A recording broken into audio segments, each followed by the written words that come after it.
Devil's Knot is the new film by Atom Egoyan. I have been in the past a great This fan. is Knot. Knot, yeah. Yes. Not The Devil's Knot, just Devil's Knot.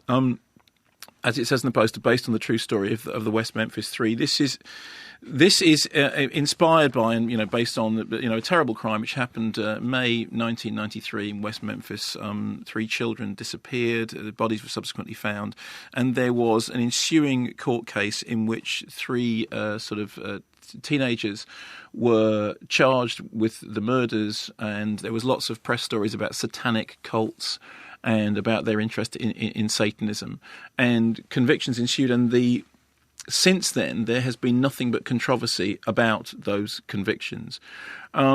And there's been, I think, at least 4 documentaries made about it, several books written. There's a book by Mara Leverett, which in fact is at the back of Devil's Knot. It's one of the texts on which they draw. And what you get in the film is a kind of reconstruction of the events leading up to the crime and the aftermath of it, with Reese Witherspoon playing a grieving mother and Colin Firth playing a troubled private investigator who comes very early on to believe that actually the prosecutions are woefully misguided. And during the course of the ensuing court cases, whilst these 3 young men are being tried for the murders, the finger of guilt is variously pointed everywhere else amidst the community. Here's a clip. Did Inspector Gitchell tell you we found blood on this knife? I don't remember. Check your transcript. Page 7. Now I'll ask you again. Did Gitchell tell you we found blood on this knife? Yes, sir. And did Gitchell tell you the blood on the knife was Chris's blood? I don't remember. It might be in here. Did you tell Gitchell, I have no idea how Chris's blood could be on that knife? Yes, sir. I would not have any idea. Did you have any idea how human blood was on the knife? Well, yes. As I was trying to use the knife to cut some venison and make some beef jerky with it, I cut my thumb. Mr. Byers, do you recall saying, I don't even remember nicking myself with it, cutting the deer meat or anything? Is that the answer you gave? Yes, sir. And is it the truth? At the time that he was questioning me, I might not have remembered. But then later on in the day, I could have remembered and talked to him about it then. Now, what the film does is a pretty solid job of reconstructing the chaos of the surrounding investigation, of leads that weren't followed up. Particularly, there was somebody turned up at a restaurant nearby, Bojangles, covered in blood, was never found, and apparently wasn't properly chased up. Samples were mislaid, samples which could have greatly aided the investigation.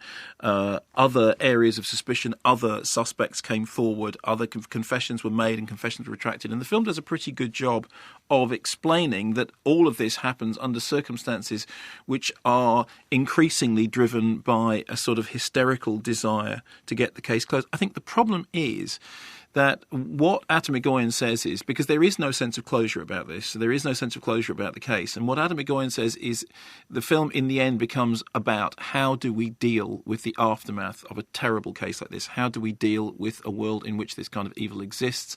How do we deal with, the desire for revenge? And in the past, Egoyan has made films which I think much more effectively deal with that issue, and fictional films, particularly, my own personal favourite Atom Egoyan film is a film he made called Exotica, which is, a long time ago now, and was basically a film about the traumatic aftermath of such a crime. He's also made films, like The Sweet Hereafter, which deal with a similar sense of loss, although under rather different circumstances.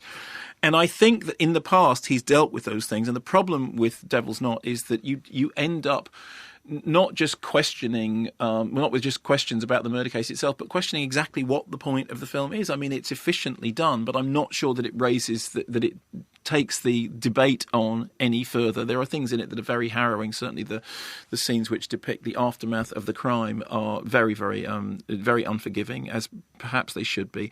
But I just felt it was kind of like, And, because in this particular case, I don't think there was anything brought to it by drama that hasn't been brought to it by documentary. It's weirdly unsatisfying because the story itself is weirdly unsatisfying. It doesn't have a conclusion. It is open-ended. Egoyan says, well, actually what it then becomes about is how do we deal with that open-endedness? And I think the problem is the movie itself doesn't do that anything like as well as Egoyan's previous works. And I would say that, almost... The simple thing is, if you look at a film like Sweet Hereafter, if you look at a film like, I would say, Exotica, and you see all the things that Egoyan has been capable of and all the things that he's capable of doing, Devil's Not, no definite article, is a disappointment. You just sit there going, yeah, I'm not sure exactly what's being achieved by this, which is a disappointment because I said I have been a huge fan of Egoyan's in the past, but this was definitely one of his weaker works. I mean, put together on a technical level, very well, but not much beyond that.